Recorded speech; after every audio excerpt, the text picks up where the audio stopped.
प्रिय बंधुगण समस्त को मास्टर विनायक चैनल को स्वागत। बंधुगण देखो ओटीएट परीक्षा को लेकिन आमर अपडेट आसी कि ओटीएट परीक्षार जो रिजल्ट रहिबो तथा जो आंसर की रहिबो सेटा 29 रु वेबसाइट रे मिलिबो। जनवरी 4 तारिख मध्य परीक्षार्थी माने चैलेंज करि परिबे एवं से नेकी विशेष बरणी आम ये वीडियो जानिबा। देखो डिसेम्बर 17 तारिख रे अनुष्ठित ओडिशा शिक्षक योग्यता परीक्षा ओटीईटी 2025 अस्थायी उत्तर की बीएससी ओडिशा वेबसाइट रे उपलब्ध हम जोटा कि 29 डिसेम्बर एवं बीएससी ओडिशा तरफ सूचना दी जाइए कि ये जो आंसर की आसीबो ए आंसर की रे जदि किसी एरर थाए तेबे प्रार्थी माने एको चैलेंज करि परिबे एवं चैलेंज करिबा पई कोन टर्म कंडीशन देछि ना जदि आपण चैलेंज करिवे पर क्वेश्चन आपन को 500 टका दवा पई पड़िबो। ओके जदि आपण चैलेंज करिवे प्रति उत्तर को चैलेंज करिबा पई आपन को 500 टका दवा पई पड़िबो।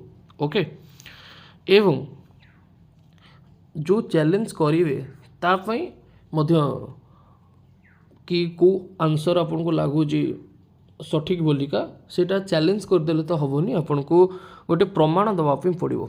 ओके नेक्स्ट हूँ कि आमर जो अंतिम तथा जो फाइनाल आंसर की रही सेटा ओटीएट परिप्रकाश करिवो एवं ये जो चैलेंज रो डिटेल्स रही सेटा 29 तारिख पूर्वाह्न 11टा तथा सकाळ 11टारू स्टार्ट होगी जनवरी मास 4 तारिख पर्यंत रहिबो मध्यरात्रि जाए।